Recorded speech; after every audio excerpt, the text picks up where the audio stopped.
एक सवाल पूछता हूँ। आज सुबह उठे, पहला ख्याल किसका था?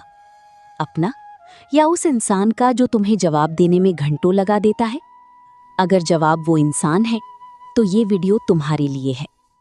आज बात करेंगे उस दर्द की जो बाहर से दिखता नहीं, जो रात को अकेले में घेरता है, जो मुस्कुराने के पीछे छिपा रहता है, और सबसे जरूरी, उससे बाहर कैसे निकले। ध्यान से सुनो। आरव एक लड़का था, पढ़ा लिखा, अच्छा इंसान। नेहा से दोस्ती हुई, धीरे धीरे लगाव हुआ। आरव रोज सुबह नेहा को गुड मॉर्निंग भेजता। नेहा कभी जवाब देती, कभी नहीं। आरव पूछता, सब ठीक है? नेहा कहती, हाँ, बस बिजी थी। आरव इंतजार करता, आरव पहल करता, आरव माफ करता। और नेहा नेहा अपनी जिंदगी जीती रहती। एक दिन आरव के दोस्त ने पूछा, यार, तू इतना क्यों करता है उसके लिए? क्या वो भी करती है तेरे लिए? आरव चुप रहा, क्योंकि जवाब वो जानता था, लेकिन मानना नहीं चाहता था। दोस्तों, ये आरव की कहानी नहीं है, ये उन लाखों लोगों की कहानी है जो आज भी उस दरवाजे पर खड़ी हैं, जो उनके लिए कभी पूरा नहीं खुलता। इसका एक नाम है भावनात्मक निर्भरता, यानी अपनी पूरी खुशी किसी एक इंसान पर टिका देना। तुम्हारी सुबह उसके संदेश पर, तुम्हारी शाम उसकी बातों पर, तुम्हारा मूड उसके व्यवहार पर। जब वो अच्छा बोले, दुनिया रंगीन। जब वो अनदेखा करे, पूरा दिन बर्बाद। ये प्रेम नहीं है दोस्तों, ये एक जंजीर है जो तुमने खुद अपने हाथों से अपने पैरों में बांध ली है। उदाहरण समझो। मान लो तुम्हारे घर में बिजली है, रोज आती है, हमेशा रहती है। तुम उसकी कद्र करते हो? नहीं। लेकिन जिस दिन बिजली चली जाए, अंधेरे में बैठो, तब उसकी असली कीमत पता चलती है। इंसान भी ऐसे ही होते हैं, जो हमेशा उपलब्ध रहता है, उसकी कद्र कम हो जाती है। एक और बात, नल खोलते ही पानी आता है, तुम उसकी कद्र कितनी करते हो? शायद बिल्कुल नहीं। लेकिन गर्मियों में जब पानी बंद हो जाए, एक एक बाल्टी के लिए तरसना पड़े, तब उसी पानी की असली कीमत समझ आती है। अब सोचो, बारिश की पहली बूंद, महीनों की तपती धूप के बाद जब आसमान से पहली बूंद गिरती है, बच्चे नाचते हैं, बड़े मुस्कुराते हैं, मिट्टी की खुशबू फैल जाती है। वो बूंद भी पानी है, नल का पानी भी पानी है। फर्क क्या है? बारिश की बूंद हमेशा उपलब्ध नहीं होती, इसीलिए उसकी कीमत है।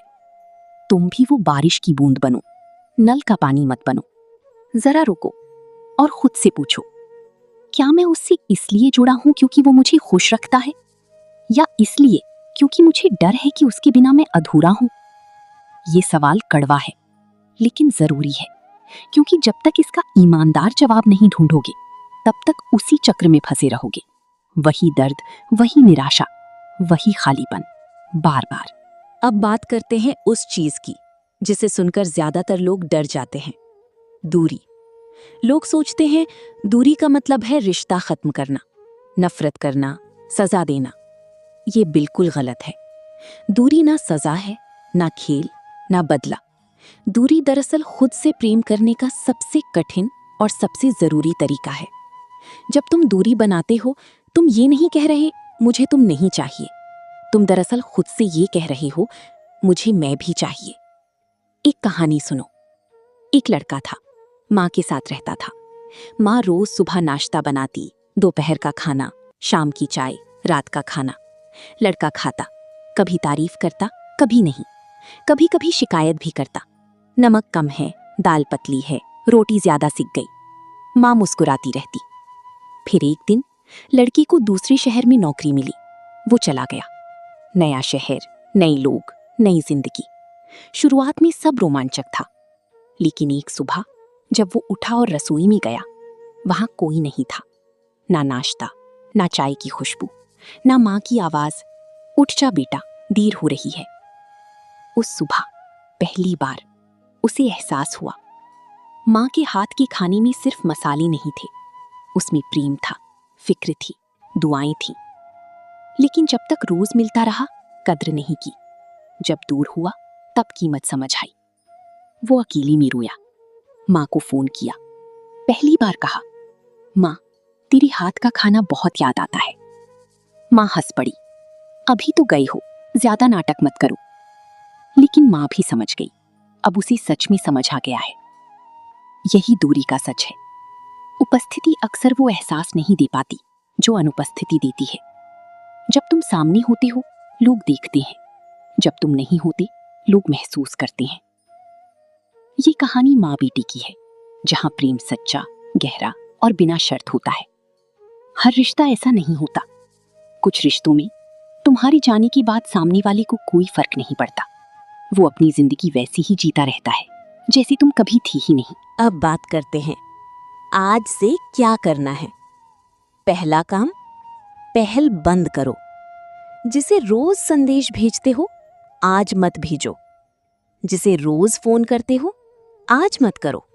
बस रुक जाओ और देखो क्या होता है। अगर उसे तुम्हारी फिक्र है, वो खुद आएगा। अगर तुम उसकी जिंदगी में जरूरी हो, वो खुद ढूंढेगा। और अगर कोई फर्क नहीं पड़ा, तुम्हें जवाब मिल गया। दूसरा काम, खुद में निवेश करो। जो ऊर्जा किसी और पर खर्च कर रहे थे, अब उसे खुद पर लगाओ। अपने सपनों पर, अपने शरीर पर, अपनी सोच को बेहतर बनाने पर। जब तुम खुद में व्यस्त होते हो, किसी की कमी कम महसूस होती है। तीसरा काम, जड़ें खुद में मजबूत करो। सोचो एक पेड़, तूफान आते हैं, आंधियां चलती हैं, फिर भी खड़ा रहता है। क्यों? क्योंकि उसकी जड़ें जमीन में गहरी हैं। तुम भी वैसा पेड़ बनो जिसकी जड़ें खुद में हो। अगर जड़ें किसी और में है, तो तुम उस बेल की तरह हो जो दीवार के सहारे चढ़ती है। दीवार गिरी, बेल भी गिर गई। चौथा काम, एक वादा करो। आज रात सोने से पहले खुद से कहो, अब मैं किसी के पीछे नहीं भागूंगा। अब मैं अपनी कीमत खुद तय करूंगा। अब मैं उस दरवाजे पर नहीं खड़ा रहूंगा जो मेरे लिए कभी नहीं खुलता। अब मैं खुद से प्रेम करूंगा। आरव की कहानी याद है? उसने एक दिन पहल करनी बंद की। नेहा ने कोई संदेश नहीं भेजा, कोई फोन नहीं आया, कोई फर्क नहीं पड़ा। पहले दर्द हुआ, बहुत दर्द। लेकिन धीरे धीरे आरव ने अपने आप को खोजा, अपने सपनों पर काम किया, खुद से प्रेम करना सीखा। और आज आरव को किसी के जवाब का इंतजार नहीं, क्योंकि उसकी खुशी अब किसी और के हाथ में नहीं। तुम भी वो इंसान बन सकते हो। याद रखो, हीरे कभी खुद को सस्ते में नहीं बेचते। हीरे किसी के पीछे नहीं भागते। हीरे अपनी जगह पर रहते हैं और सही इंसान खुद चलकर उनके पास आता है। तुम वो हीरा हो, बस खुद को पहचानो। जय हो। अगर ये वीडियो तुम्हारे दिल को छू गई, तो उस इंसान तक जरूर भेजो जिसे आज इसकी सबसे ज्यादा जरूरत है। ऐसी ही ज्ञानवर्धक वीडियो के लिए हमारे चैनल को सब्सक्राइब जरूर करें।